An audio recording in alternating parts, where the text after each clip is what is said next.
बिस्मिल्लाहिर्रहमानिर्रहीम, अस्सलाम वालेकुम, good morning and welcome to morning at home.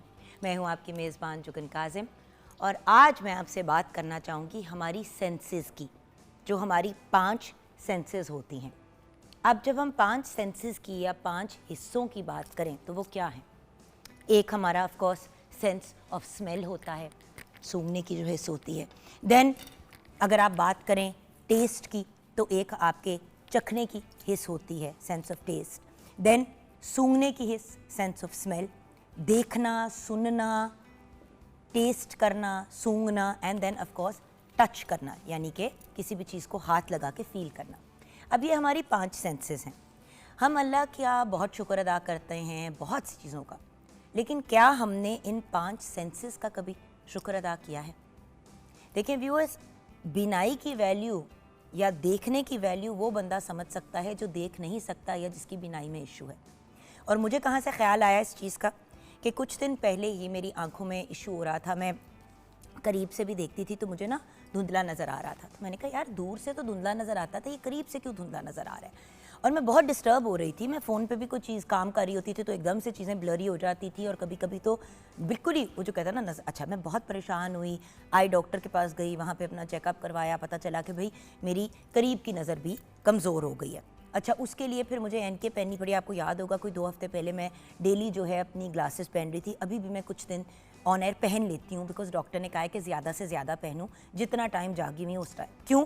क्योंकि उससे थोड़ी सी मेरी आई साइट बैलेंस में आ जाएगी।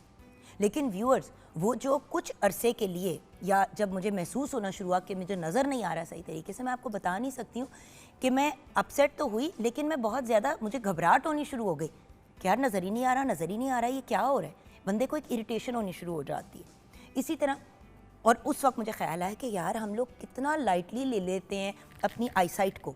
बच्चों को हम कहते तो हैं कि बच्चों 24 घंटे अपने फ़ोन या डिवाइस पे ऐसे ना लगे रहो, आंखें ख़राब हो जाएंगी। टीवी 24 घंटे मत देखो, आंखें ख़राब हो जाएंगी। बार बार अपनी आंखों के ऊपर स्ट्रेन नहीं डालना चाहिए, आईसाइट कमज़ोर हो जाती है। ये कहते तो हैं, लेकिन हम कितना एफर्ट करते हैं अपने बच्चों को इन चीज़ों से दूर रखने का।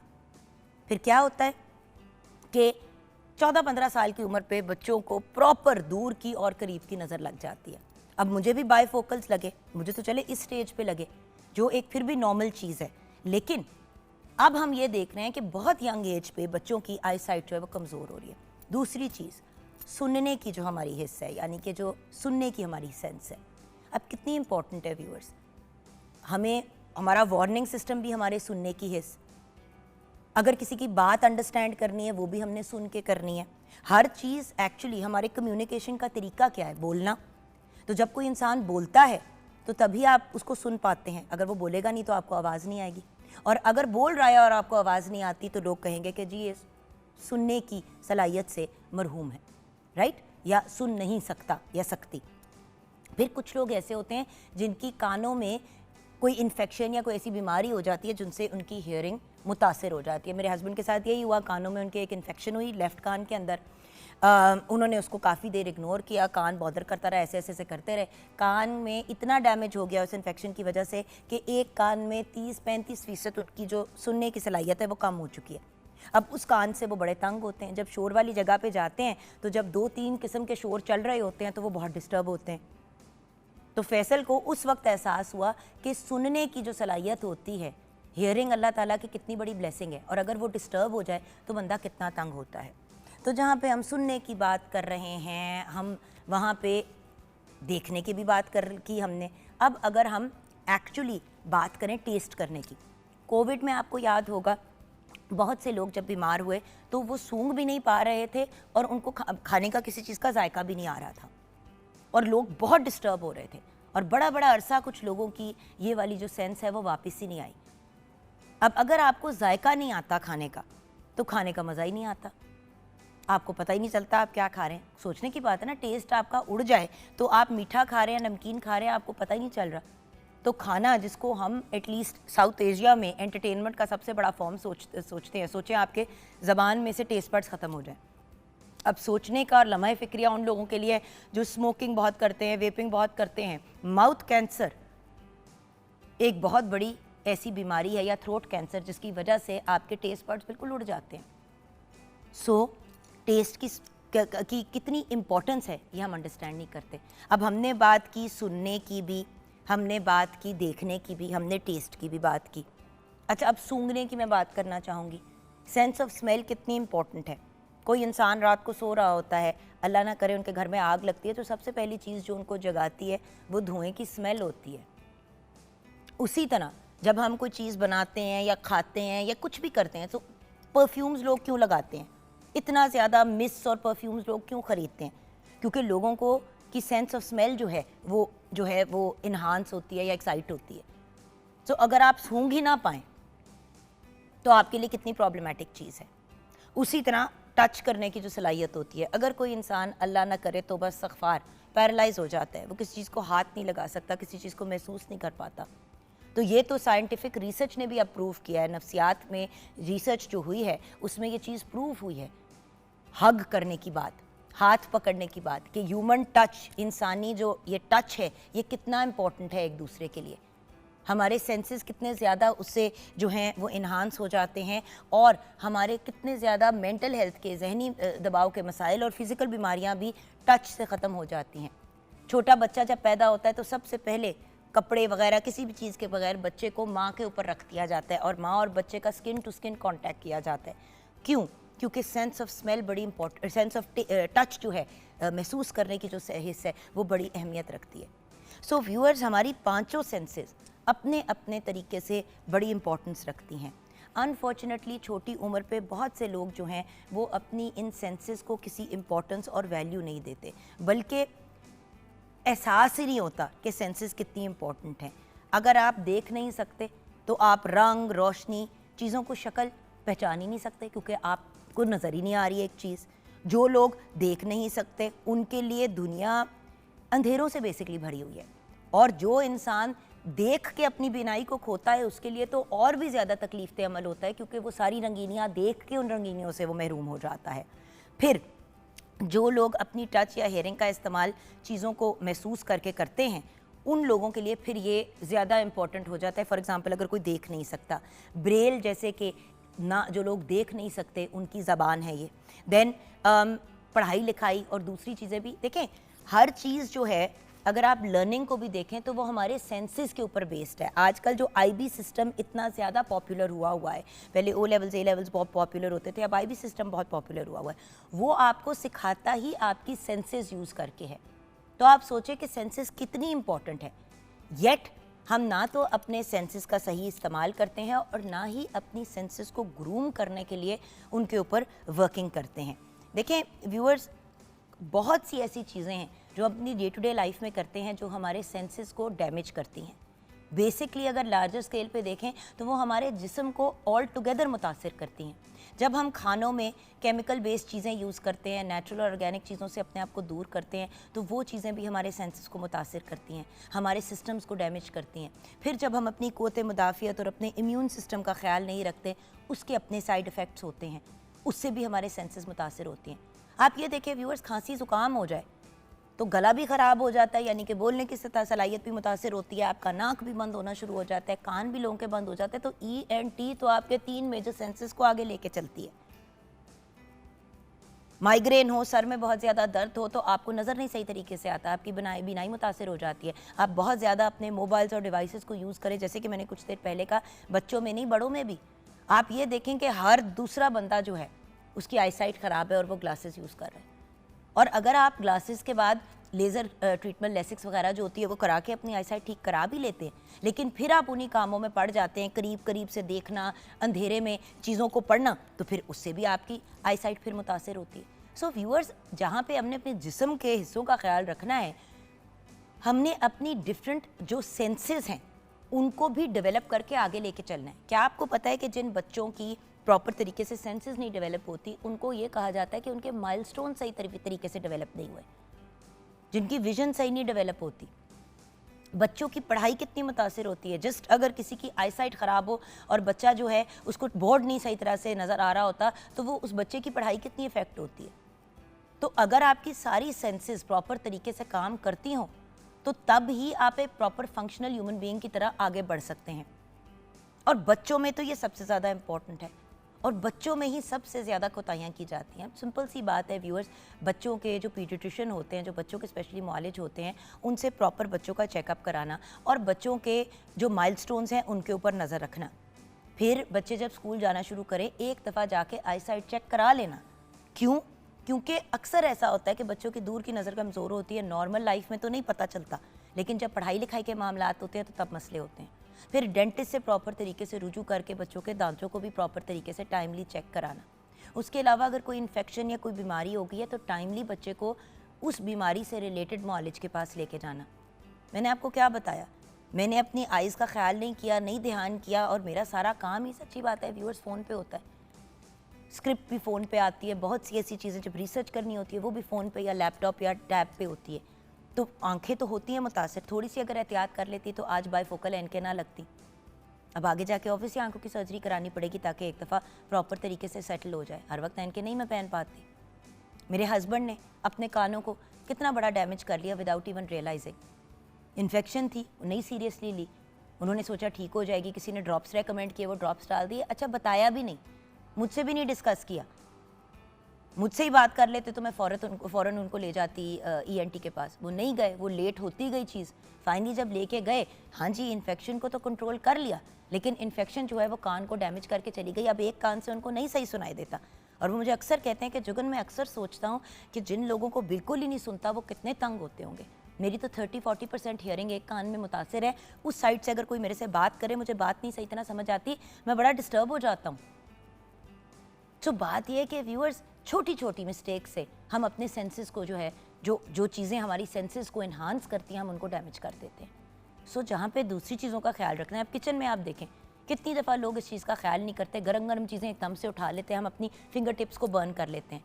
आपकी ये जो फिंगर टिप्स हैं व्यूअर्स, याद रखें, ये आपकी आइडेंटिफिकेशन है। बायोमेट्रिक हम लोग हर चीज़ के लिए आजकल कराते हैं। आपकी फिंगर टिप्स आपके वो हैं, मतलब आपकी आइडेंटिफिकेशन है। जब आप बार बार अपनी फिंगर टिप्स को जलाएंगे, उनको डैमेज करेंगे तो क्या होगा?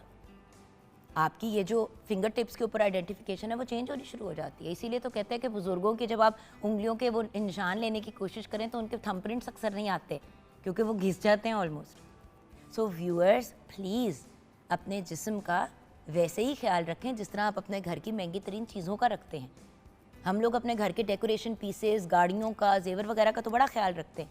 अपनी ज़ात का, अपनी बॉडी का, जिसमें हमने अपनी सारी ज़िंदगी गुजारनी है, उसका भी तो ख्याल रखना इम्पॉर्टेंट है। क्योंकि जब जीते जी कोई एक सेंस ख़राब हो जाती है या किसी की बीनाई, जैसे हमारे जानने वालों में एक यंग लड़की की आंखों में काला मोतिया हुआ, ग्लूकोमा, और वो ग्लूकोमा कुछ ऐसी मेडिसिन और ऐसी उन्होंने चीज़ें ली जो कुछ बैंड थी, खैर वो कुछ कॉम्प्लिकेटेड स्टोरी थी, उनकी आंखों में काला मोतिया हो गया।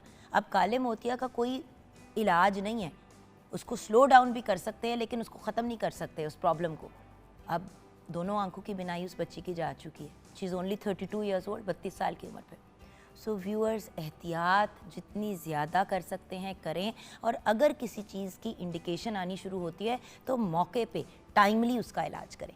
किचन की तरफ बढ़ते हैं, शेफ़ अनम शेख हमारे साथ हैं। अस्सलाम वालेकुम। वालेकुम अस्सलाम। 5 सेंसेस, अल्लाह की ब्लेसिंग, आप क्या कहेंगी? बिल्कुल, बहुत बहुत ज़रूरी है। आपने जैसे भी बात की कि अगर आपने कुछ चीज़ को फ़ील करना तो तब तक नहीं आप उसको फ़ील कर सकते जब तक वो वाली सेंस आपके अंदर नहीं होगी। किचन की बात ले लेते हैं। किचन एक ऐसा डिपार्टमेंट है, या खाना एक ऐसी चीज़ है जिसके बगैर मेरा ख्याल है कि आपकी ज़िंदगी नहीं है। तो जब आप कोई चीज़ खाते हैं तो राइट अवे ही आपको पता चल जाता है कि उसके अंदर नमक का क्या एलिमेंट है या मिर्च का क्या एलिमेंट, या खाना अच्छा भी है कि नहीं है। ज़ुबान आपकी, टेस्ट एक बहुत इंपॉर्टेंट एलिमेंट है। अक्सर का जैसे आपने और आप देखिए कि लोग किस तरह स्मोकिंग, गुटखा, पान, नस्वार का इस्तेमाल करते हैं और रियलाइज़ नहीं करते हैं कि ये सारी चीज़ें आपके सेंस ऑफ टेस्ट को मुतासिर करती हैं। क्या आपको पता है व्यूअर्स के जो स्मोकर्स होते हैं, वक्त के साथ वो जो निकोटीन होती है सिगरेट के अंदर और टार वगैरह होता है, उससे होता ये है कि आपके ज़बान के जो टेस्ट बड्स होते हैं वो मुतासिर होते चले जाते हैं। तो आप अक्सर देखेंगे जो स्मोकर्स होते हैं या जो बहुत ज़्यादा वेप वगैरह करते हैं या कोई इससे रिलेटेड बीमारी से रिलेटेड में मुब्तला होते हैं, तो उनको नमक अक्सर कम लग रहा होता है, उनको मिर्च का टेस्ट ही नहीं आ रहा होता। बिल्कुल। और जैसे कि फॉर एग्जांपल और पान गुटखा वालों का तो बिल्कुल ही मुंह का जायका ख़त्म हो जाता है।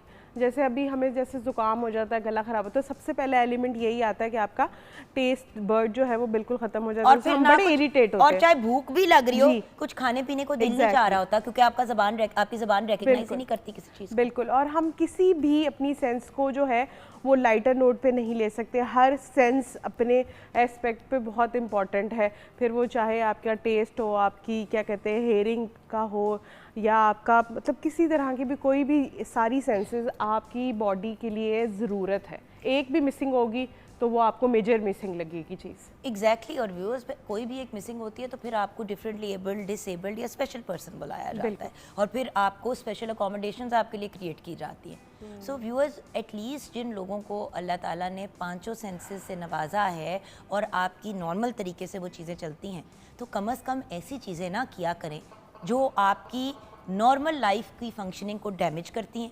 स्मोकिंग हो गई, पान हो गया, गुटखा हो गया, सॉफ्ट ड्रिंक्स का बेतुका इस्तेमाल हो गया, बहुत ज़्यादा चाय कॉफ़ी का इस्तेमाल हो गया, एनर्जी ड्रिंक्स का इस्तेमाल हो गया। ये सारी चीज़ें व्यूअर्स अल्टीमेटली हमारे सेंसेस को इफ़ेक्ट करती हैं। एंड ऑफ कोर्स यहाँ पे मैं ये भी ज़रूर कहूँगी कि ऐसी जगहों को भी अवॉइड करना चाहिए जहाँ पे, जैसे कि कोई ऐसी जगह है जहाँ पे बंद जगह है और वहाँ पे धुआं बहुत ज़्यादा है, तो ऐसी जगहों पे आप जाएंगे तो वो आपकी आंखों को भी डैमेज करेगा, आपकी ब्रीदिंग को भी मुतासिर करेगा, यानी कि आपकी सेंस ऑफ स्मेल भी उससे डिस्टर्ब होगी। और अगेन अगर उसमें फ्यूम्स बहुत ज़्यादा होंगे तो वो अंदर घुस के आपको इंटरनली बड़ा ख़राब करेगी। सो हर चीज़ को प्रॉपर तरीके से मैनेज करना ज़रूरी होता है। छोटी सी ब्रेक की तरफ जाएंगे, ब्रेक के बाद वापस आएंगे। आज किचन में हमारे सारे सेंसेस को जगाने के लिए क्या बना रही हैं शेफ़ अनम, ये हम ब्रेक के बाद किचन में ही जानेंगे।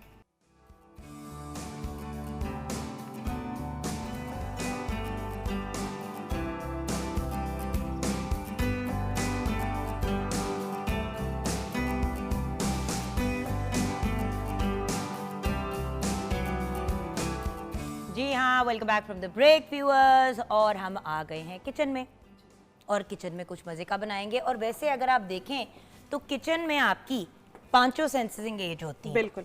देखें, देखना, एग्जैक्टली देख के ही बनाते हैं। बिल्कुल। अच्छा, उसके साथ साथ खुशबू भी आती है बनाते हुए, और अक्सर खुशबू से ही आप डिफाइन करते हैं कि ये चीज़ सही तरह भुन गई है, पक गई है कि नहीं। फिर आप टेस्ट करके जायका आपको पता चलता है। सुनना, जब चीज़ें फ्राई हो रही होती हैं, वो जब हो रही होती हैं, एंड टच करके आप बनाते हैं, तो पांचों सेंसेस बिल्कुल आपकी सारी सेंसेस काम कर रही हैं। आज हम क्या कर रहे हैं, मुझे पहले मेरे काम पे लगा जी दो। बिल्कुल। ये पहले आप इसमें अनियन फ्राई कर लेंगे और उस साइड पे हम चिकन को कर लेंगे फ्राई अच्छे से। ओहो हो। और उसमें मैंने चिकन के पीसेस फ्राई कर जी, इसमें चिकन बिल्कुल सही हो गया। यहाँ पे हमने अपने सबसे पहले जो है वो प्याज को आपने वो किया हुआ है, जी ब्लेंड किया। इसमें जितने भी वेजिटेबल्स जाएंगी वो सब हम इसमें ब्लेंडेड ही यूज़ करेंगे, फिर चाहे वो टमाटर हो या प्याज हो, वो सब कुछ उसमें जो है वो ब्लेंडेड फॉर्म में ही जाएगा। अच्छा, और यहाँ पे मैं चिकन को बस नॉर्मल, इसमें कुछ लगा तो नहीं हुआ? नहीं, इसमें कुछ नहीं लगा हुआ, लेकिन हम इसके अंदर थोड़ा सा जो है ये ऐड करेंगे नमक, थोड़ी सी हल्दी, और साथ में इसमें थोड़ा सा नमक है, जस्ट एक चिकन को फ्लेवर देने के लिए। That's it. अच्छा, तो पहले हम क्या करेंगे? पहले आप इनको थोड़ा फ्राई कर लें, फिर ये जब हो जाएंगे तो फिर एक साथ सारे को डालकर जो है उसमें ये हम सीजनिंग ऐड कर ठीक है, तो पहले हमने चिकन को सिर्फ ब्राउन करना जी है। बिल्कुल, ब्राउन करना है। अच्छा, ये स्टेप करना बहुत ज़रूरी है अचार चिकन के अंदर। इससे क्या होता है अचारी चिकन के, अचारी हाँ। चिकन के अंदर इसमें ये होता है कि ना आपका जो चिकन है वो अपनी शेप को होल्ड करके रखता है, और जब आप उसको सर्व करते हैं तो वो आपका प्लेटर जो है वो बड़ा खूबसूरत लगता है। और एक जो है, जब भी चिकन को फ्राई किया जाए ना तो उसमें एक थोड़ा सा टेक्सचर आ जाता है और थोड़ा फ्लेवर भी अच्छा आ जाता है, तो आप ये ज़रूर कीजिएगा। लेकिन अगर आप नहीं भी फ्राई करना चाहते हैं तो भी जो है आप उसको बैलेंस कर सकते हैं। तो अगर आप कहती हैं तो मैं रेसिपी बता दूँ? पहले इंग्रेडिएंट्स बता देते हैं।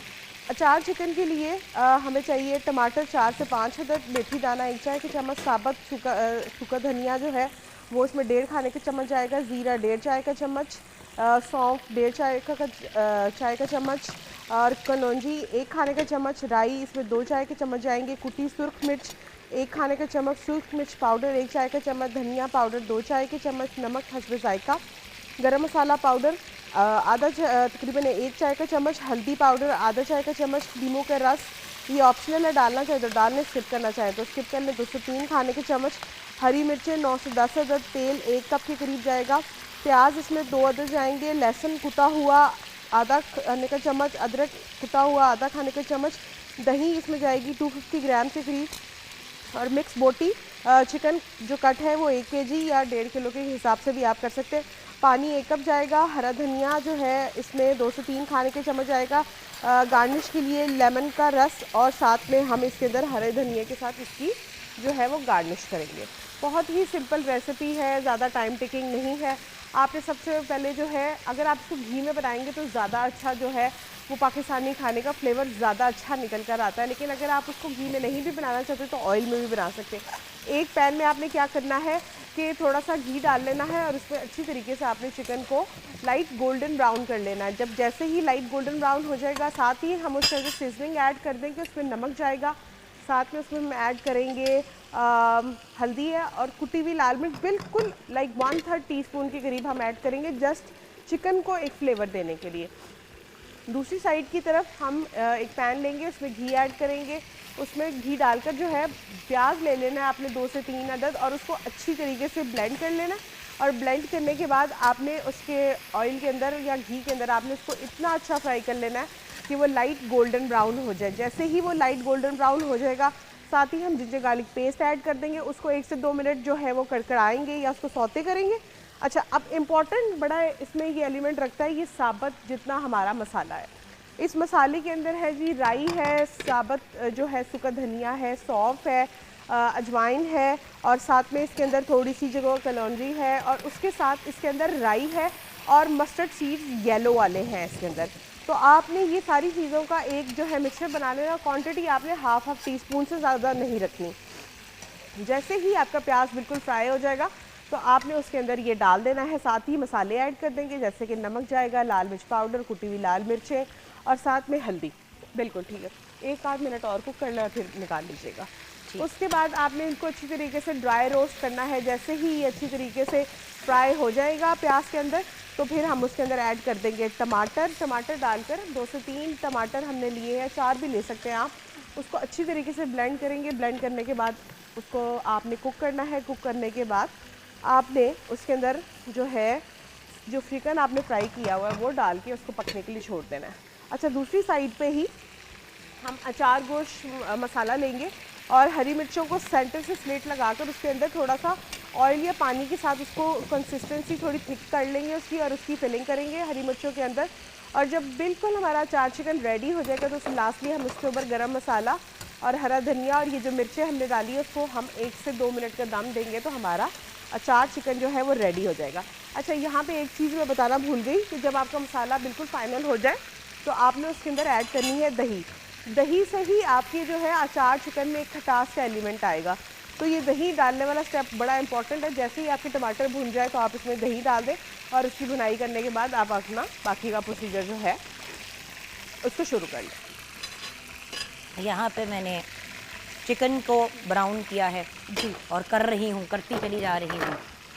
देखिए, वो वही वाली चीज़ें होती है ना, इक्का दुक्का प्रोसेस अगर आप सही तरीके से अपनी कर लें तो आपकी ज़िंदगी बड़ी आसान हो जाती है। ऐसा ही है। तो अब इसको थोड़ा सा और 1 आध मिनट हम कुक करेंगे। किसका बेसिकली प्याज को गोल्डन ब्राउन करने का मकसद ये होता है कि प्याज की जो एक पर्टिकुलर एक स्मेल होती है, अगर आप इसको अच्छी तरीके से कुक नहीं करेंगे तो ये क्या होगा कि इसका कच्चापन जो है आपके खाने में से नहीं निकलेगा।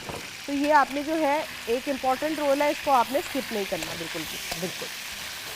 और चिकन की क्वांटिटी जो है मैं तकरीबन 1.5 किलो के करीब ले रही हूँ, और ये मैंने आपको रेसिपी जो बताई है तकरीबन 1 से 1.5 किलो चिकन के हिसाब से। अब आप इसको अपने हिसाब से अप एंड डाउन भी कर सकते हैं, और मीट की चॉइस भी आपकी अपनी पर्सनल है।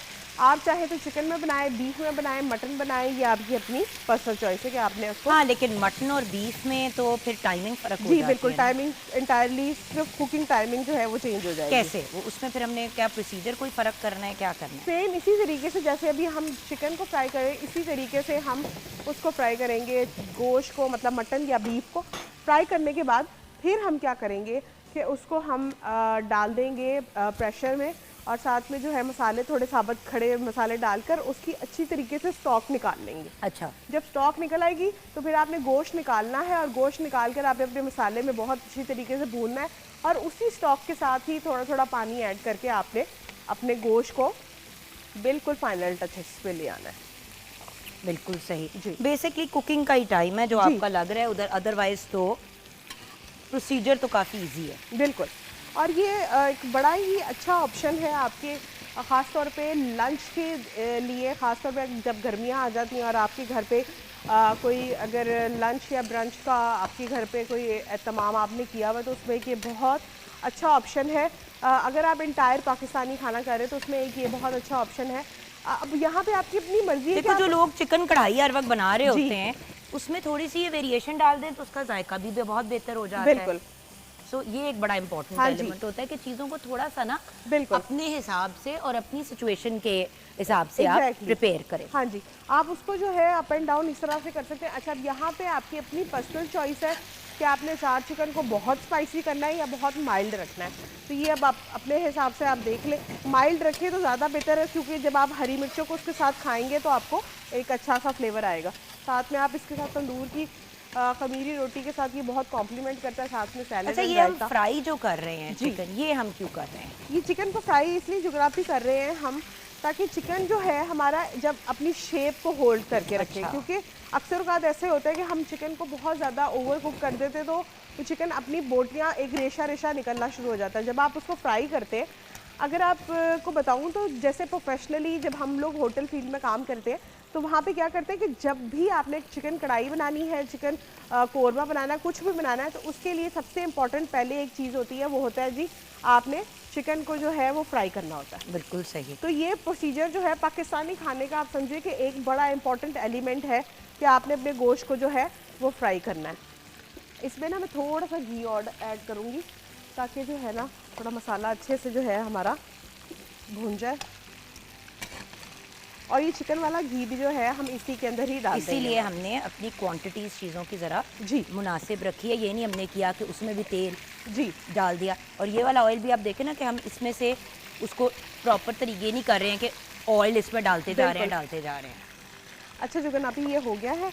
अब मैं इसके अंदर ये डाल दूंगी जिंजर गार्लिक पेस्ट और इसको भी 2 डालकर लम्हे हम इसको कुक होने देंगे हम। बिल्कुल इसको भी अच्छे से कुक करेंगे। और कुक करने के बाद हम इसके अंदर ऐड कर देंगे जो हमारे मसाले हैं, जैसे कि सौंफ है, अजवाइन है और कलौंजी और मेथी दाना और राई, और साथ में ही मसाले डायरेक्टली हम इसके अंदर ऐड कर देंगे ताकि जो एक आध मिनट हम अदरक लहसुन की पेस्ट को और हरी मिर्च को कुक होने देंगे। बिल्कुल।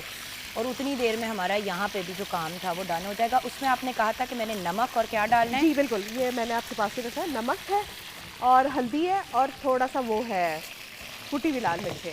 इससे क्या होता है कि आपके चिकन में एक बड़ा अच्छा सा जो है फ्लेवर आ जाता है। आपका चिकन जो है वो बिल्कुल ब्लैंक आपको फील नहीं होगा। अगर आप खाली बोटी खाएंगे तो आपको अच्छा सा एक जायका आएगा। अब हम इसके अंदर ऐड कर देंगे मसाले। ठीक है। और इसके ड्राई मसाला साथ ड्राई ये वाले मसाले। बिल्कुल सही।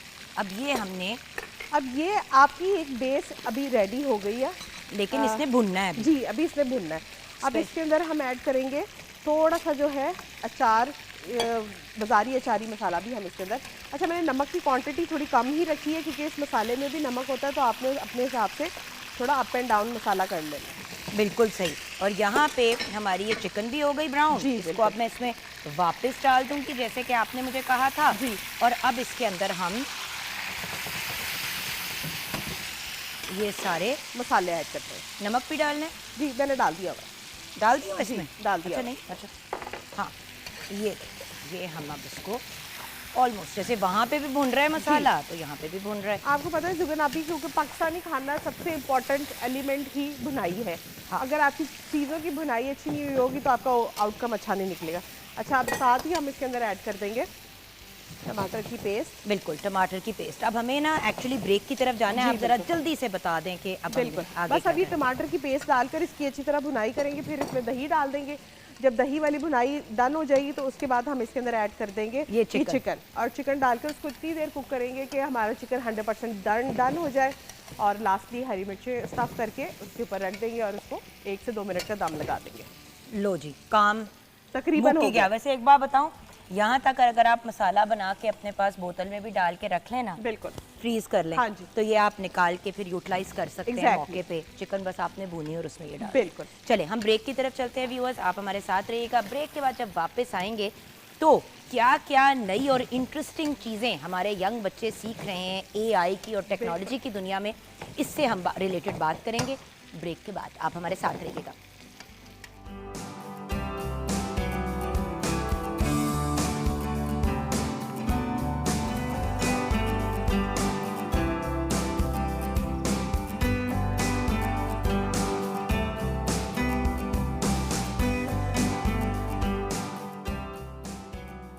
Viewers, welcome back. आज हमारे साथ एक बहुत ही ब्रिलियंट यंग मैन है। ब्रिलियंट इसलिए है क्योंकि व्यूअर्स, हमेशा हम एक ही बात प्रोग्राम पे कहते हैं और स्पेशली पिछले 10 साल से तो मैं बार बार एक बात इस प्रोग्राम पे कह रही हूँ कि प्लीज़ अपने बच्चों को प्रॉपर तरीके से गाइड करें और उनको आगे आने वाली ज़िंदगी के लिए प्रॉपरली प्रिपेयर करें। हो ये रहा है कि हर बंदे का फोकस सिर्फ इस चीज़ के ऊपर है कि बच्चे स्कूल जा रहे हैं और वो डिग्रीज हासिल करके घर आ रहे हैं, लेकिन क्या वो degree at the end of the day उस बच्चे के लिए यूज़फुल है? ऑफ कोर्स डिग्री हासिल करना, बीए पास होना, मास्टर्स करना बड़ी अच्छी बात है और करना भी चाहिए और 100% मैंने भी किया, बाकी मैं अपने बच्चों को भी यही इनकरेज करती हूँ, लेकिन साथ में कोई स्किल सेट होना और फिर अपनी पढ़ाई को सही तरीके से कैसे आप आके दुनिया में यूटिलाइज करेंगे, ये बड़ी इंपॉर्टेंट चीज़ है। आजकल तो व्यूअर्स पीएचडी के भी जो स्कॉलर्स हैं वो घूमते फिर रहे हैं और उनके पास नौकरियां नहीं हैं, गाड़ियां चला रहे हैं, वो जो कैब सर्विसेज टाइप हैं बाहर के ममालिक में। ऐसा क्यों हो रहा है? ऐसा इसलिए हो रहा है क्योंकि उनके पास स्किल सेट नहीं है। तालीम तो आ गई, लेकिन जो कहते हैं ना स्ट्रीट स्मार्ट्स, दुनिया में कैसे आगे चलना है और पढ़ना है वो नहीं समझ आता। लेकिन कुछ ऐसे यंग लोग हैं जिन्होंने खुद ही इस चीज़ को समझ के कुछ पॉजिटिव स्टेप्स उठाए हैं। तो आज हमारे साथ नैफटेक फेडरल गवर्नमेंट की तरफ से एक बड़े यंग और ब्रिलियंट जेंटलमैन है, कुछ मोबाइल रिपेयरिंग और डिजिटल मार्केटिंग से रिलेटेड कर रहे हैं। ये टेक्निकल चीज़ें हैं, ये हमें खुद ही आसान अल्फाज में समझाएंगे। वैसे तो इंटर के स्टूडेंट है, आईसीएस कर रहे हैं। अली रज़ा हमारे साथ हैं। अस्सलाम वालेकुम अली। वालेकुम अस्सलाम। अच्छा अली, जब मैं बात कर रही थी तो आप सर हिला रहे थे, जैसे मेरे साथ अग्री कर रहे थे, तो मैंने जो बात की उसमें कोई एडिशन आप करना चाहेंगे बेटे? उस पर यही मैं एडिशन करना चाहता हूँ कि डिग्री अगर हमारा आगे कोई स्कोप नहीं होएगा तब तक हम डिग्री लेके कुछ भी नहीं कर सकते, इसलिए हमें पहले स्किल सीखनी चाहिए। स्किल डिग्री के साथ साथ करनी चाहिए जी। क्योंकि आप इंटर कर रहे हैं तो आपने इंटर करना छोड़ा तो नहीं है ना? नहीं कर रहा हूँ, पढ़ाई लिखाई चल रही है साथ साथ, और साथ साथ आप नैफटेक के साथ अटैच। अच्छा, ये कैसे हुआ? यूजुअली नैफटेक तक लोग वो पहुंचते हैं जो पढ़े नहीं होते या पढ़ाई छोड़ दी होती है और फिर वो सोच रहे होते हैं कि यार कोई स्किल सीख लेते हैं क्योंकि जॉब तो करनी है, और उसके अलावा फिर स्किल्स भी ऐसी आपको नैफटेक में जाके मिल जाती हैं कि बीए और मास्टर्स की डिग्री से ज़्यादा आपको पैसे मिल रहे होते हैं। ऐसे ही। तो नैफटेक तक कैसे पहुँचे, कैसे ये ख्याल आया? नैफटेक का ये ख्याल आया, मैंने गवर्नमेंट की जो सी पहले भी एक तो कोर्सेज किए हैं स्किल्स के। अच्छा, वो क्या थे? वो मैंने किए थे इनकी मार्केटिंग के, नैफटेक से। तो इनिशियली नैफटेक से कैसे कनेक्ट हुए? मैं तो ये समझना चाह रही हूँ, कुछ यंग बच्चों को अक्सर पता नहीं होता। जी, देखे जब हम फजूल बैठ के स्क्रॉलिंग करते हैं, वही हम इंफॉर्मेटिव चीज़ें देख लें। अब देखे ना, अली रज़ा ने मेरे दिल की बात कहती। मैं हमेशा आपको कहती हूँ कि हम कितना टाइम इसके ऊपर गुजारते हैं, इतना टाइम इस पे गुजारते हैं, नॉनसेंस देख रहे होते हैं, लोगों का मजाक उड़ाते हुए, किसी का स्कैंडल बन गया तो उससे रिलेटेड। अगर हम वही टाइम उन चीज़ों पे स्क्रोलिंग कर लें, अब जैसे कि मेरी 2 को ब्रांड्स हैं जो मैंने बनाई हुई हैं ऑर्गेनिक, अब मैं अक्सर ऑनलाइन स्क्रोलिंग के अंदर सर्च ये डालती हूँ कि भाई अगर आपने ये चीज़ चलानी है तो कैसे कर सकते हैं, किस किस्म की वीडियोस वायरल हो रही हैं, किस किस्म का कंटेंट लोग देखना चाहते हैं। अब वही टाइम अगर मैं फजूलियात में लगा दूंगी, टाइम वेस्ट हो जाएगा, फायदा जीरो होगा। बिल्कुल जी। सो आपने नैफटेक से फिर राब्ता किस तरह किया? पहले राब्ता मैंने ये किया, पहले मैंने इनकी कंपेन्स देखी ऑनलाइन ही फेसबुक पे, तो फिर मेरा इनसे अटैच हुआ, मैंने इनके फॉर्म फिल किए जो ऑनलाइन फॉर्म्स होते हैं नैफटेक के, खुद ही सारा कुछ किया। वो फिल्स करके फिर इन्होंने मुझे अपनी एक ब्रांच बताई कि हमारा यहाँ पे भी सेंटर है, नैफटेक यहाँ पे हो रहा है, जो आपके घर के करीब जी, घर के करीब है।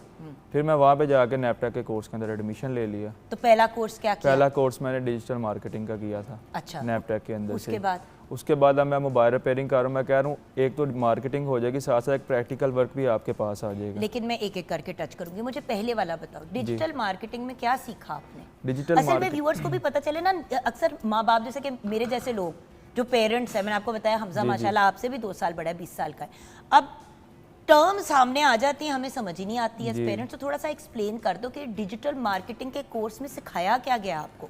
हमें डिजिटल मार्केटिंग के कोर्स में कंपेन्स रन करना सिखाया गई, बिजनेस को ग्रो करना सिखाया गया, अपने बिजनेस को कैसे मार्केट में लेके आना वो सिखाया गया, ऑनलाइन कैसे शो करना वो सिखाया गया।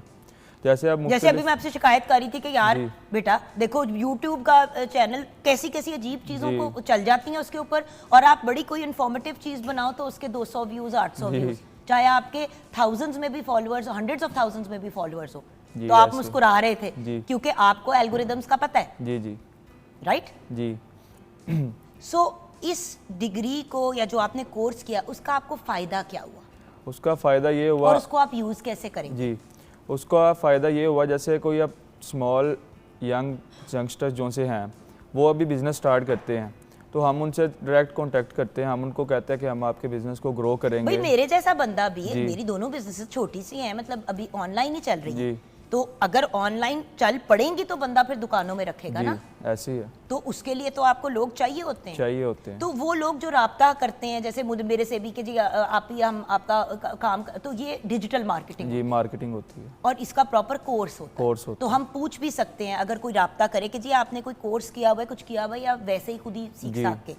तो व्यूअर्स, ये एक बड़ी अच्छी चीज़ है कि अगर आपने इस तरह से अपनी किसी भी बिजनेस के लिए किसी को टेक ऑन करना है तो ये ज़रूर पूछें कि भाई आपने क्या कोर्सेज किए हैं और उनसे इन्फॉर्मेशन लें, और किसी मुस्तनिद जगह से उन्होंने कोर्सेज अगर किए हैं तो फिर ज़रूर उनको एंगेज जी। करें। अच्छा, ये तो आपने बिजनेस के बारे में जी जी, चल प्रमोट करने के बारे में प्रमोट करने सीख के लिया, बारे में। फिर आपने एक और कोर्स किया, यानी कि जी। पहला एक्सपीरियंस अच्छा था, जी, इसीलिए दूसरा किया। फिर दूसरा क्या था?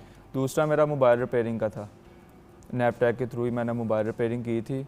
उसके अंदर ये था कि खाली हम अगर मोबाइल रिपेयरिंग पे ही रहते तो फिर हमने सिर्फ मोबाइल्स ही ठीक करने थे, तो मैंने साथ साथ एडिशनली अपने तौर पर मैंने साथ इलेक्ट्रॉनिक्स का भी सीखना शुरू कर दिया। तो अब उससे क्या करोगे, उसका क्या फायदा? देखो, जो भी चीज होती है बाबा अपने जी। हमेशा पूछते जी। ऐसा फायदा की होगा, ऐसे पैसे ही। कितने कमाओगे, मतलब जी जैसे कि पाकिस्तान में आप प्लम्बर का अगर काम सीखें, जी, लोग कहते हैं कि यार है कि काम में गए, हम्म, इलेक्ट्रिशियन का या तरखान का, लेकिन ये नहीं रियलाइज करते कि तरखान, इलेक्ट्रिशियन और प्लम्बर बाहर की दुनिया में सीईओज कंपनी से ज्यादा पैसे कमा रहे होते ज़्यादा हैं, पैसे कमा रहे होते हैं। 1-1 मिलियन 2-2 मिलियन डॉलर के घरों में रह रहे होते हैं, जी। क्योंकि उधर डिमांड बहुत है जी, और वो पैसे भी ज्यादा चार्ज करते हैं। ऐसे ही, तो स्किल है।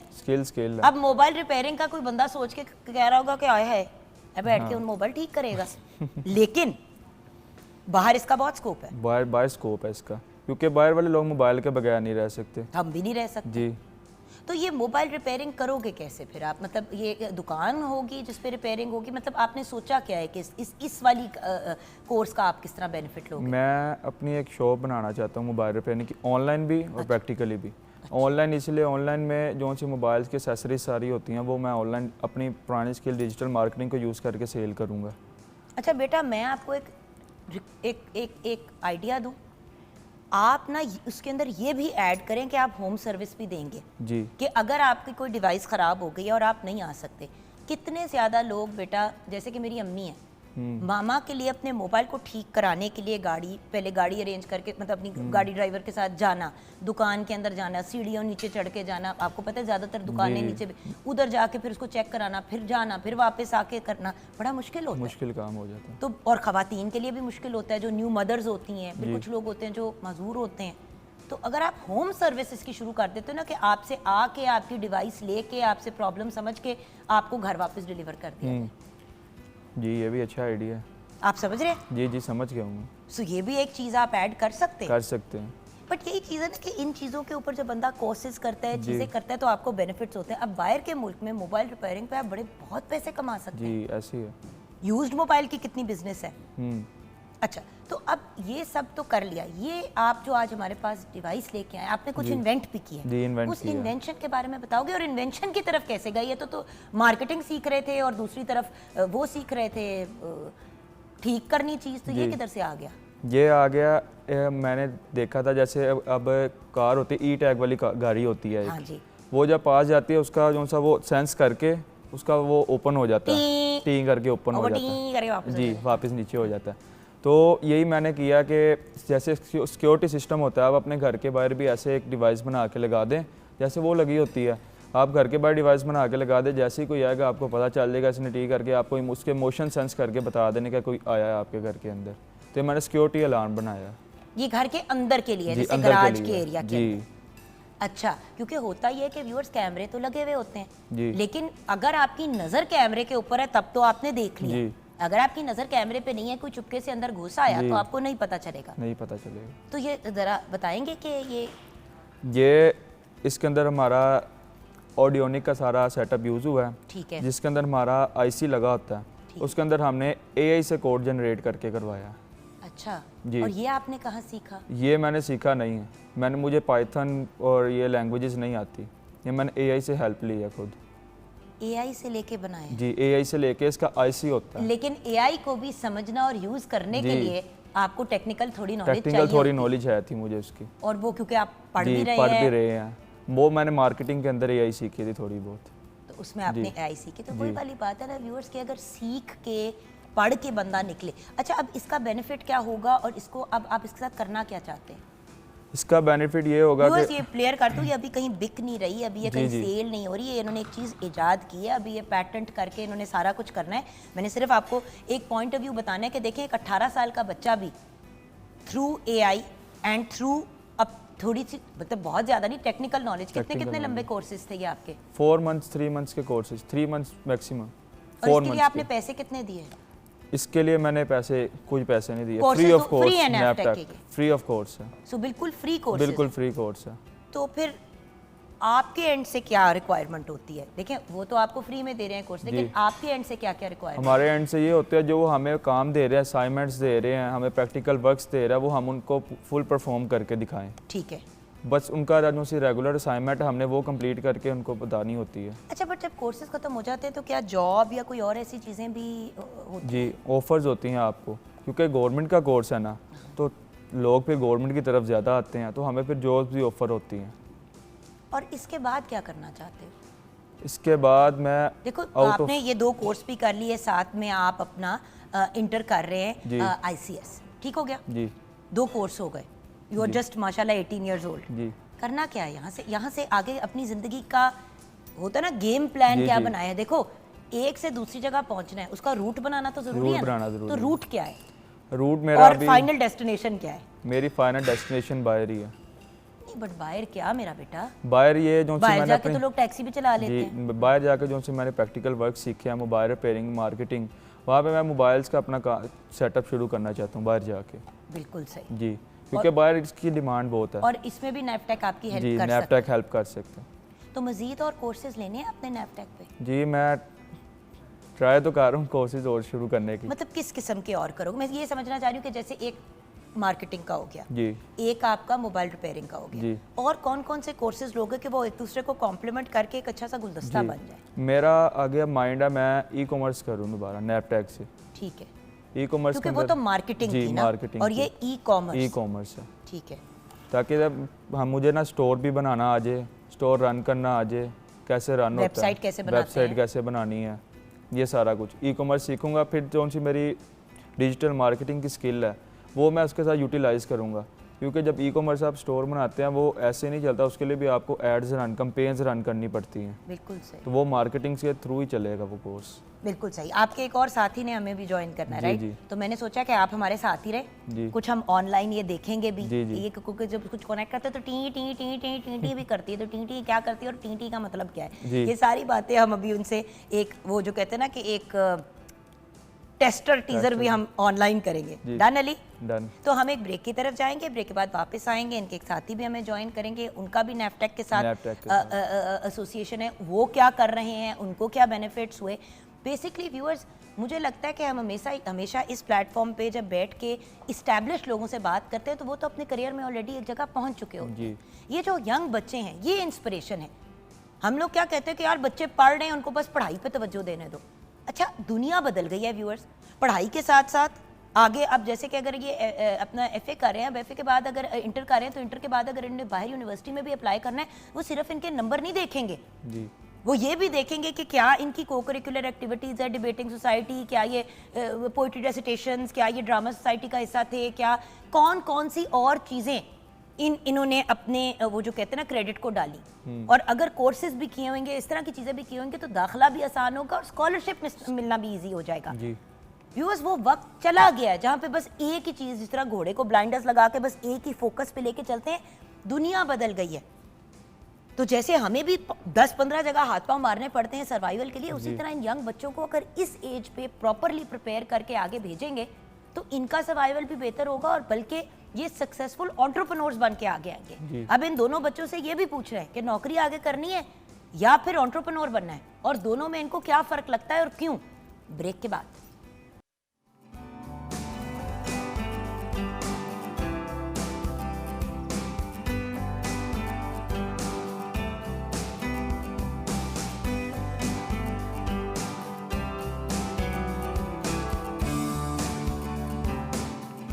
Welcome back viewers. हमारा प्यारा सा बच्चा पेपर दे के पहुंच गया है हमारे पास।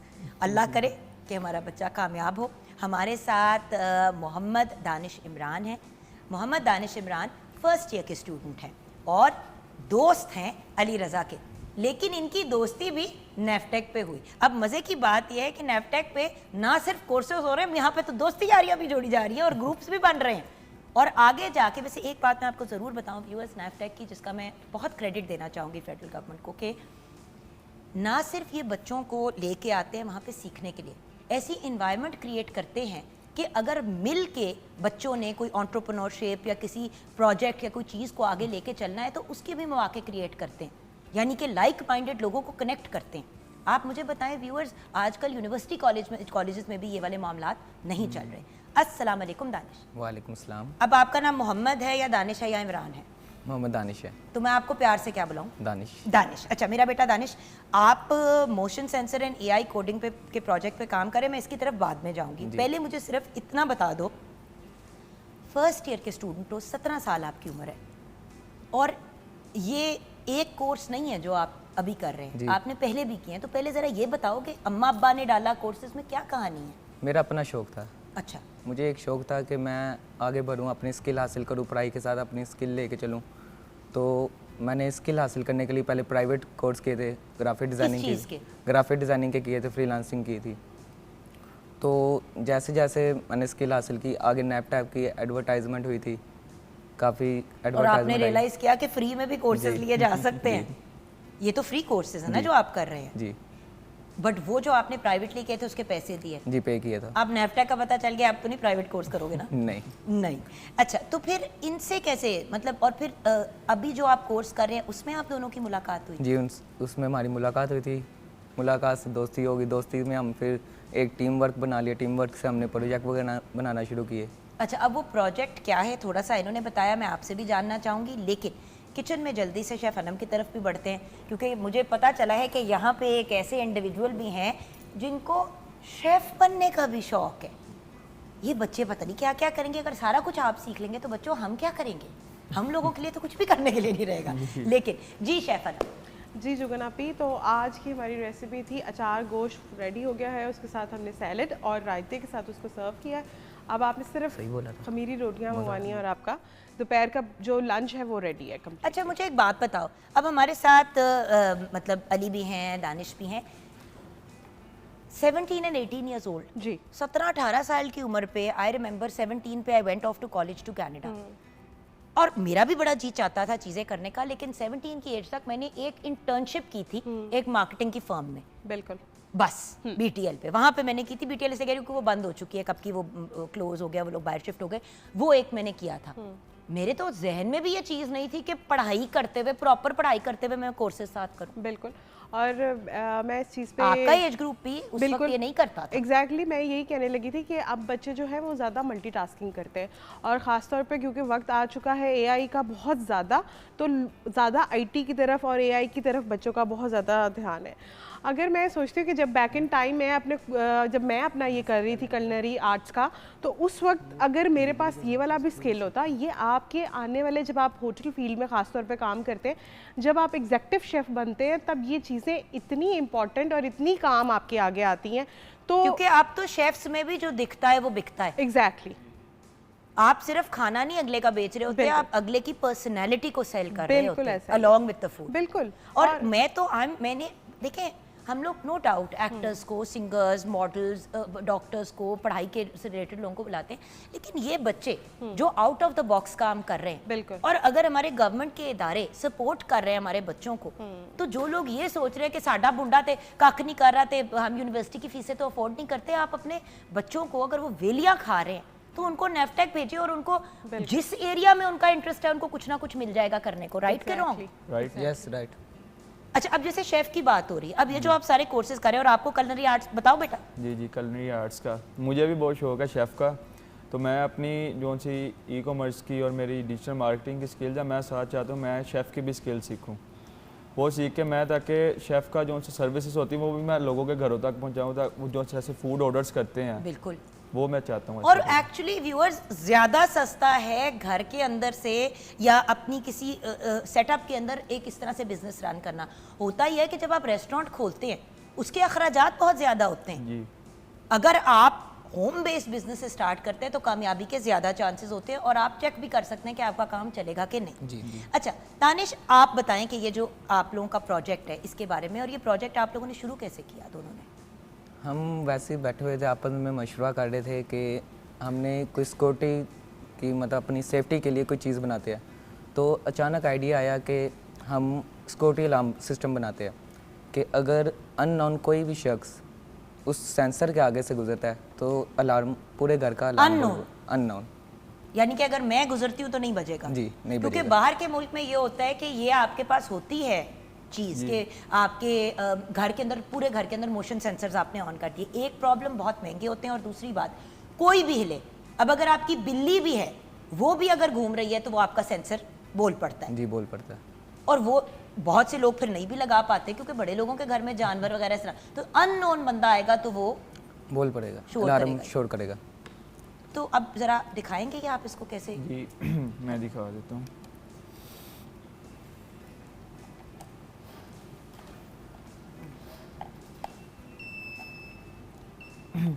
ये इसकी हमने कोडिंग की हुई है एआई के थ्रू से। ठीक है। इसके अंदर आईसी के अंदर एआई का हमने कोड लिखा हुआ है। तो अब इसकी जो सी हमने रेंज रखी वो रखी है हमने मतलब 1 to 2 सेंटीमीटर।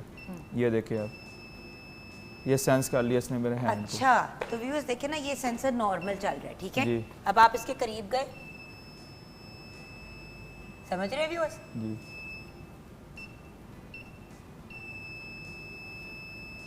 क्या बात है boys, well done, good job boys, क्या बात है। और ये बात मैं आपको बता दूं कि इन्होंने अभी कोडिंग वगैरह उस तरह से सीखी नहीं हुई, जी। ये थ्रू हेल्प ऑफ एआई इन्होंने बनाया। लेकिन आप ये देखें इन बच्चों की ब्रिलियंस को कि ये साथ साथ अपने नेफ्टेक के भी कोर्सेज कर रहे हैं, ये भी चीज़ कर रहे हैं, इंशाल्लाह इसको पेटेंट करा लेंगे नेफ्टेक की हेल्प से। और इवेंचुअली आप देखें, मैं उस दिन पढ़ रही थी कि कोई एक लड़का है पाकिस्तानी, उसने पता नहीं कितनी बिलियन की अपनी कोई एक ऐप बेची है एआई की। एआई जी जी। So the point is viewers, दुनिया बदल गई है। माइंड ऐसा हो जो ज़रा एक्स्ट्रा चलता हो और आप मेहनत करने के लिए तैयार हो, तो अब कोई भी इंसान करोड़पति नहीं अरबपति भी बन सकता है। मेहनत, फोकस जी। और डायरेक्शन होनी ज़रूरी है। और ये बच्चे जो आज आपके सामने हैं ना व्यूअर्स, 10 साल बाद क्या 5 साल बाद इस प्रोग्राम पे जब फिर आएंगे तो आप देखेंगे ये कितनी बड़ी सक्सेस स्टोरीज है, क्योंकि ये प्यास लगने से पहले अपने कुएं खोद रहे हैं। हम ब्रेक के बाद वापस आएंगे तो इन ब्रिलियंट बच्चों के मैसेजेस एंड दानिश ने ऑफकोर्स हमारे साथ ये शेयर करना है कि इनके फ्यूचर प्लान्स क्या हैं ब्रेक के बाद।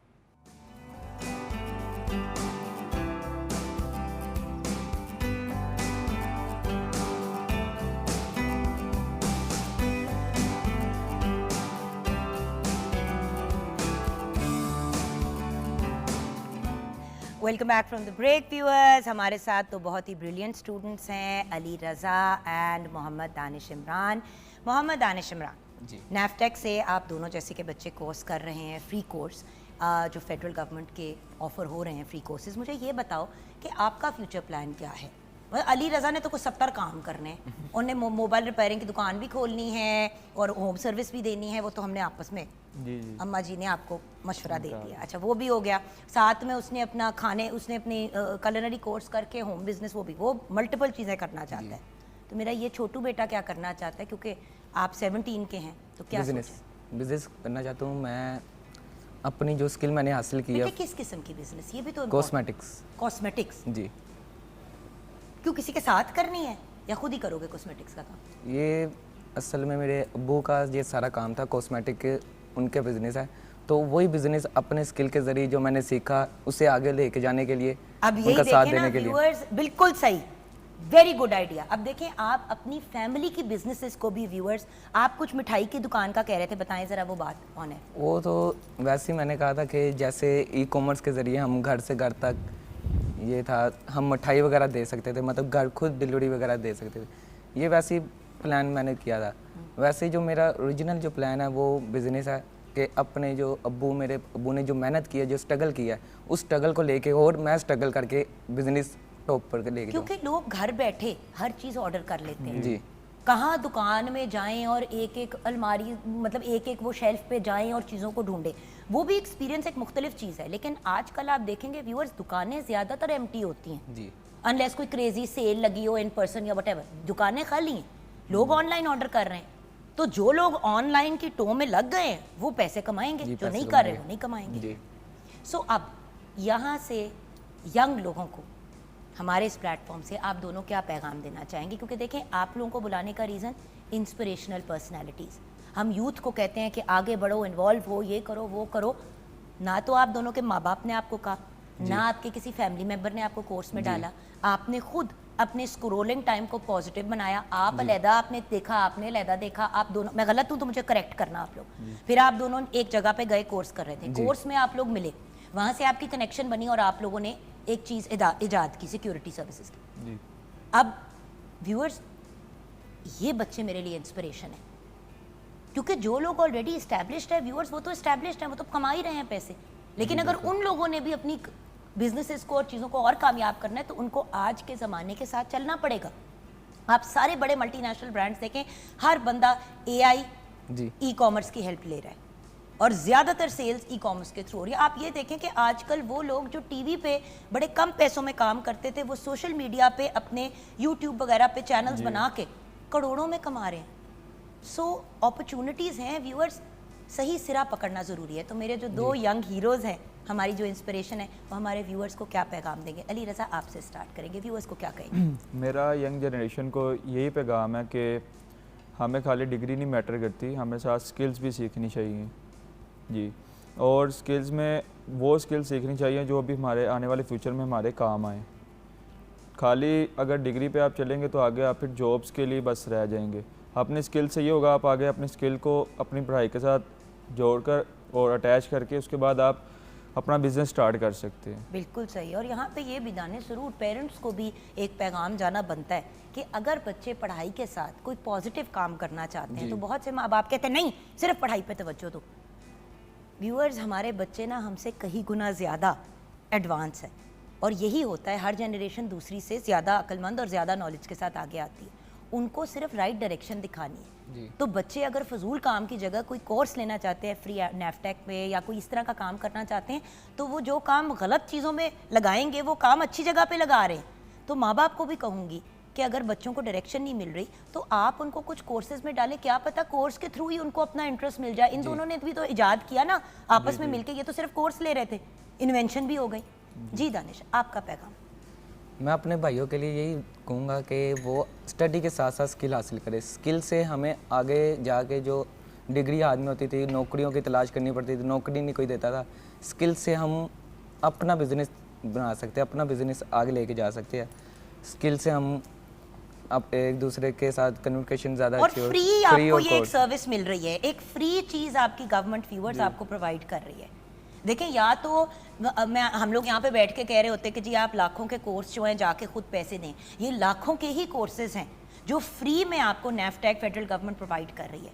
तो फ्री कोर्सेज को अवेल करें। और बहुत से ऐसे सिस्टम्स हैं जहाँ पे आपको बाहर भेजा जा सकता है, सऊदी जाके आप काम कर सकते हैं और लीगल तरीके से, उसमें भी आपकी सपोर्ट करेगी government. So the point is, अगर कुछ करना है और कुछ पॉजिटिव करना है व्यूअर ज़िंदगी में, तो अभी राइट टाइम है।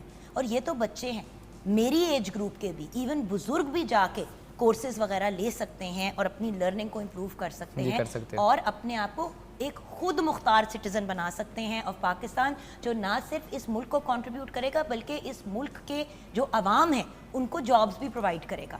अल्टीमेटली वही वाली बात है।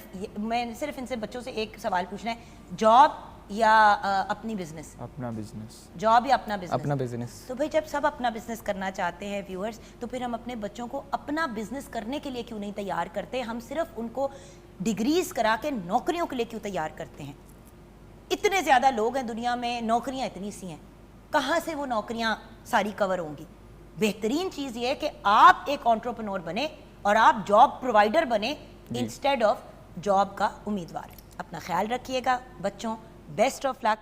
इंशाल्लाह आपको फिर कुछ ही अरसे बाद बुलाएंगे और अपडेट्स लेंगे कि अब आप कहाँ पे खड़े हैं। तो व्यूअर्स, अपना ख्याल रखिएगा, अनम शेख, आपका भी बहुत बहुत शुक्रिया। ज़िंदगी रही तो व्यूअर्स, कल फिर मुलाकात होगी। खुदा हाफिज़।